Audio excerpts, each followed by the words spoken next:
Greetings, folks.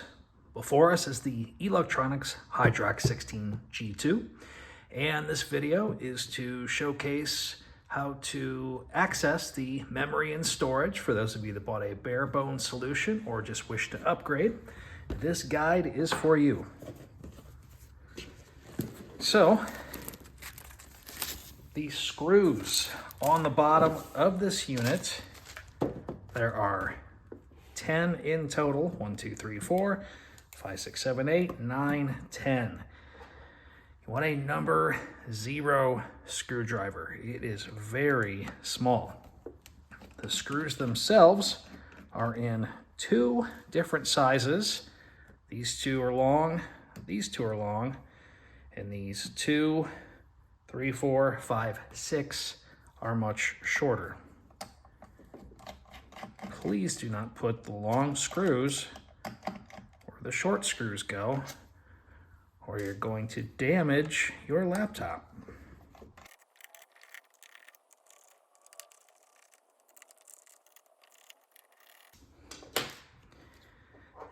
Easiest way now to remove the bottom cover after removing all 10 screws is with a suction cup.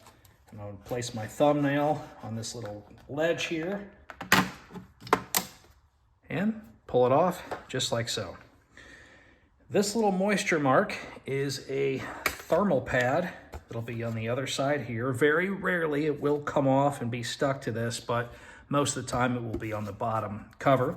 And the Generation 5 M.2 SSD does go on this side, so there's a thermal pad on the other side of this plate, which will then transfer to the thermal pad, into the plate, into this thermal pad, and on to this back cover for pretty much about as good as you can get thermal dissipation. However, we do offer a heatsink upgrade, which removes this, and with that heatsink upgrade, we have seen a 5 degrees Celsius drop in temperatures. That's worst case scenario, so that's pretty nice. So for these screws, we had a number 1 screwdriver for the bottom cover. It is a 0 for the bottom cover, number 1 for these 3 screws right here. One of them is attached to the fan, another one here, and another one right here. This plate comes off. You can see right there, it does say Gen 5. And of course, that will be compatible with your 9100 Pros, your Crucial T700, T705. List goes on. We've had some pretty good compatibility luck with this. And to install it, there's the screw. It goes in the slot like so. It can only go in one way. It's sort of spring loaded. You just hold this down. Screw that back into place. And then this plate goes back on top. However, we're going to leave that plate off for now. The memory is right underneath here. And this can be a bit of a challenge to get to.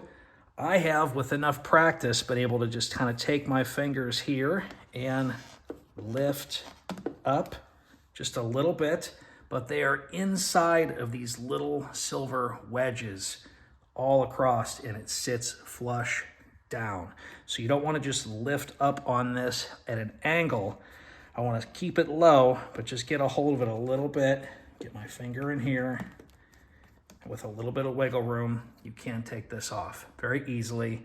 There's a thermal pad on this side for some heat dissipation of the memory module. The faster frequency and the higher capacity equals more heat. So the thermal dissipation this year does have a really beefy thermal pad for the side closest to the cooling solution. And then for this side, this little fan does a pretty nice job of keeping a little bit of active cooling and airflow over your SODIMM module. So much so that we would typically see a Samsung 5600 module under some just terrible testing. I mean, just absolutely heat soaked, but we got to put it through worst case scenario. We might see these hit 110 degrees Celsius in the first generation HYDROC, and in this one, it's around mid 70s, maybe 74. So this, what they did this year, is incredible from a cooling standpoint.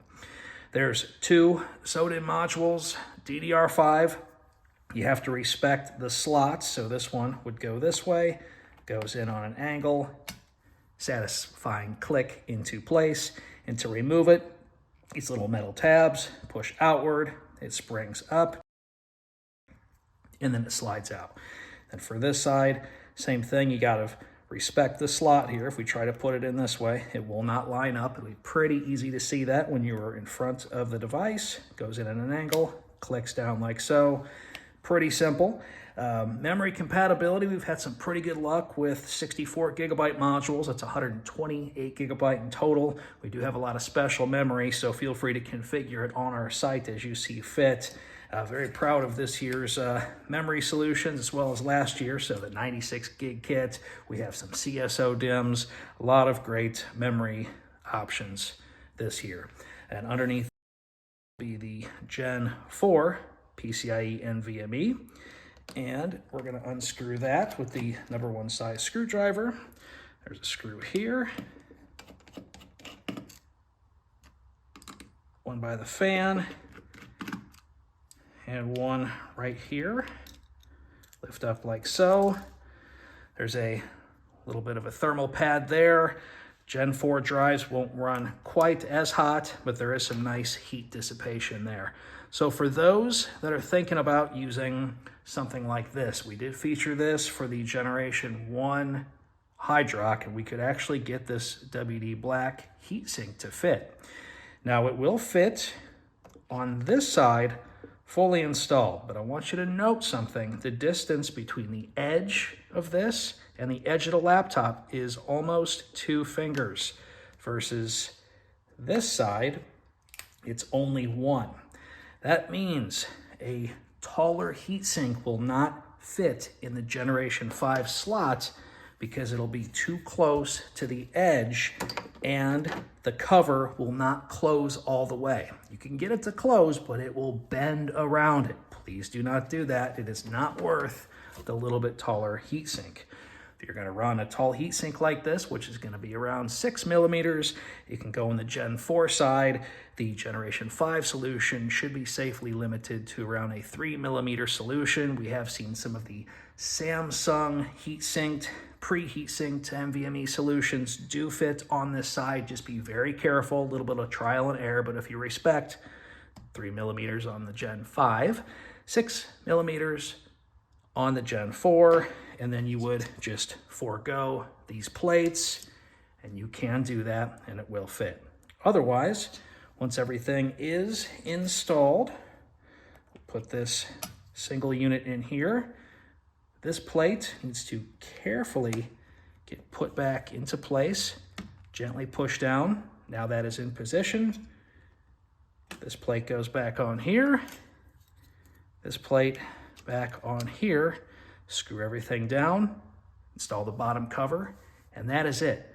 Very easy. Hopefully you find this video useful. If you have any questions, feel free to ask them in the comments below. Thank you for watching.